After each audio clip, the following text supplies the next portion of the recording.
All right. So now that we have our setup to where if we kill one of these zombies that are up here, that it selects a new zombie to claim that position, we need to start working on the logic to get him to, well, one, claim it, and two, move to it. So the logic to claim is going to be very easy. So in our case, we're just going to do zombie position dot value dot zombie, and we just in our case want to set that to, or sorry, I messed up. We want to set the freed position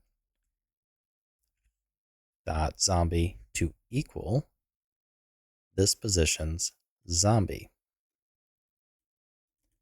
So equals zombie position dot value dot zombie. So that way it gets claimed by the new zombie, and then we at the same time need to free up, our current basically position.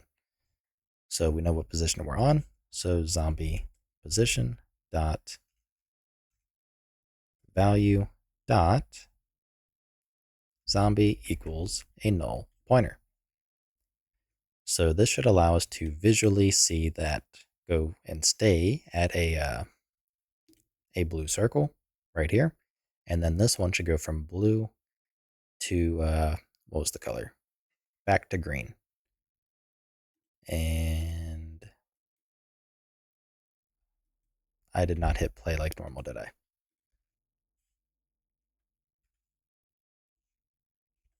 All right, so when I shoot this guy, or we get a crash, that works too. So let's see, line 100, which is right here, which we are setting right to a null pointer.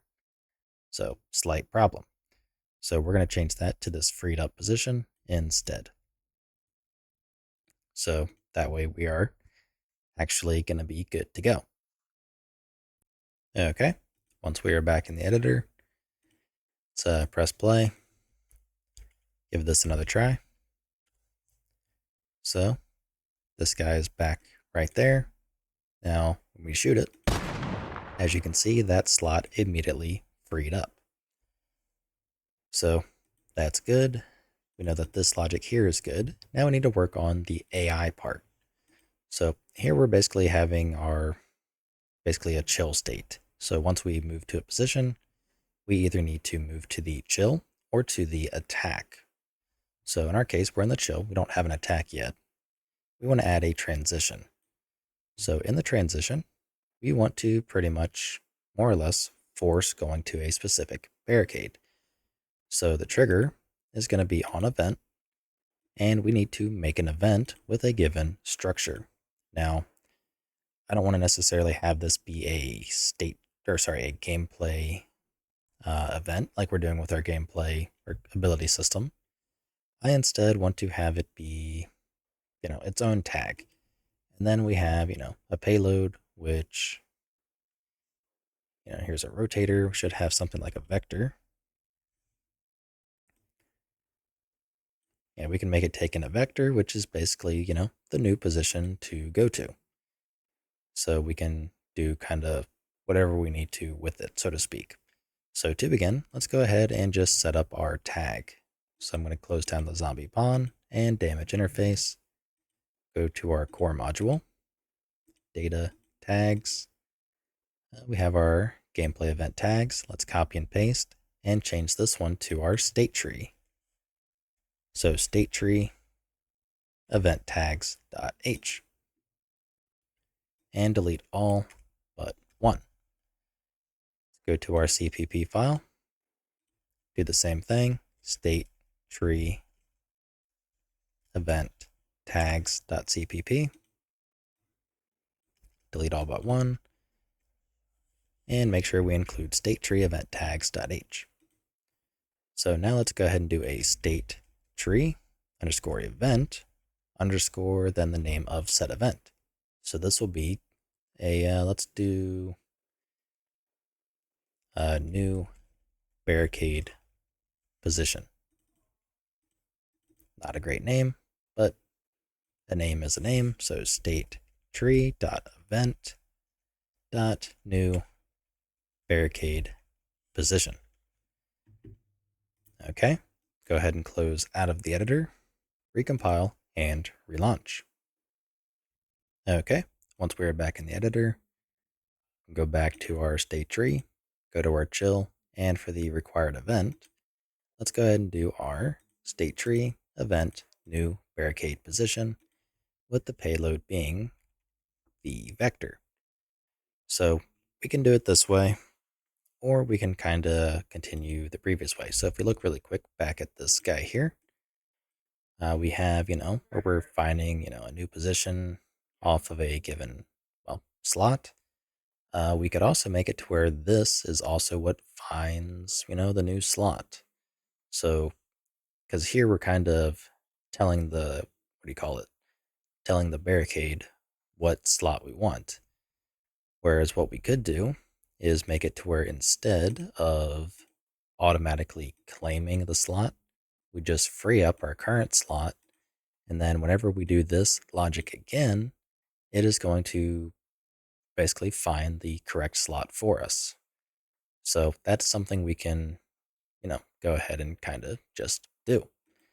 I'm not sure if I want to do that yet.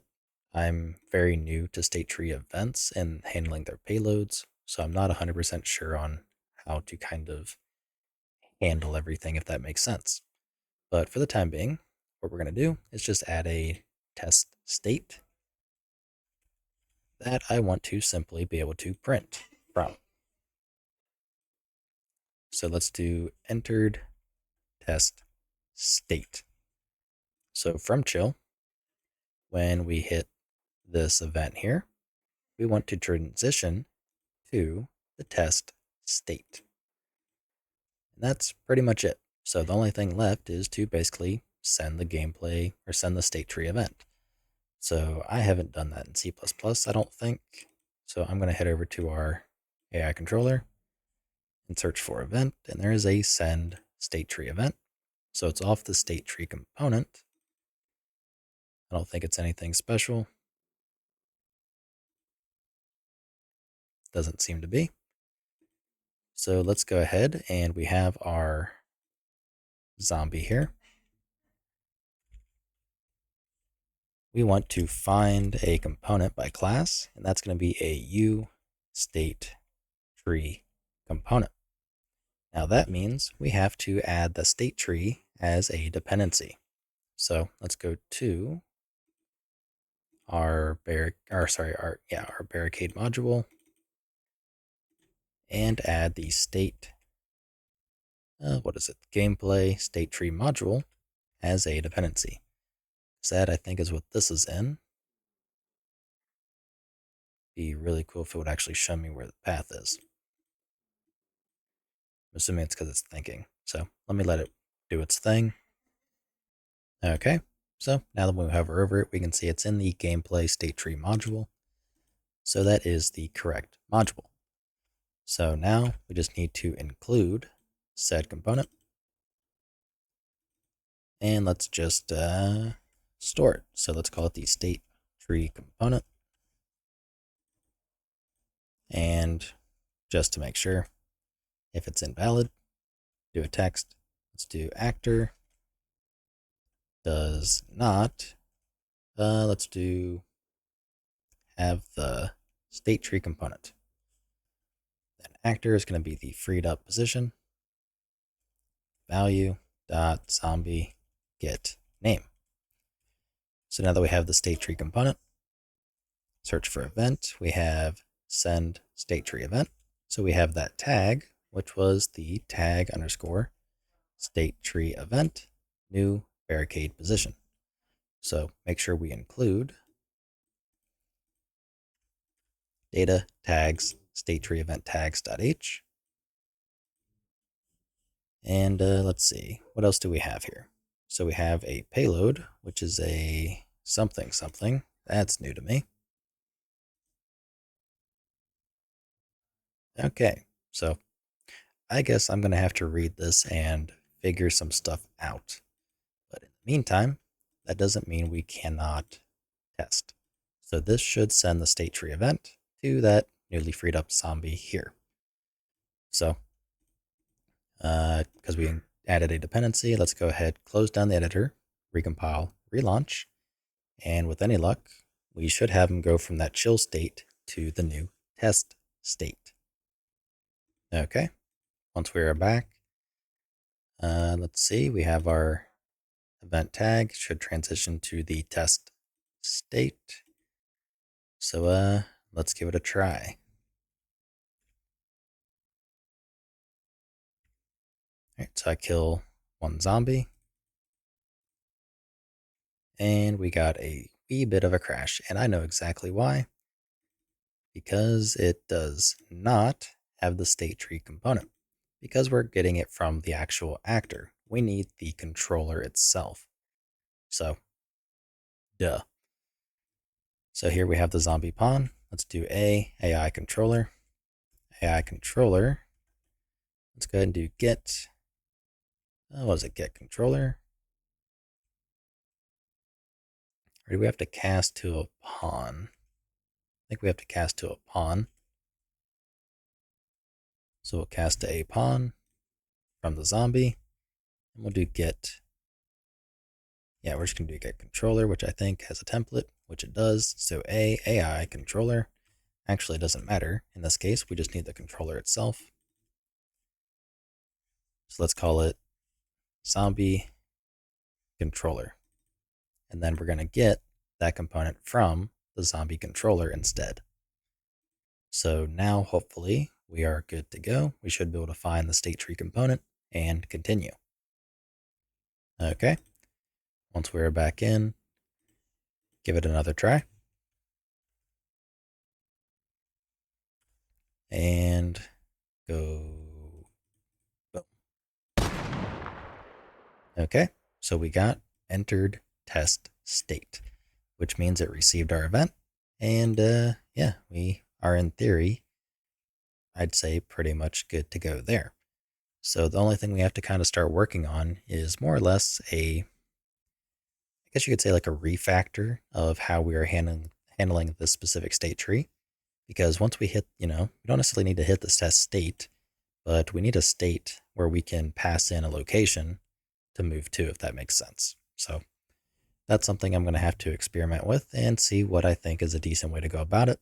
But regardless, that is going to be all for this video, and we are now in a position where we can hopefully move forward and have the zombie claim that new state. So I will see you in the next one.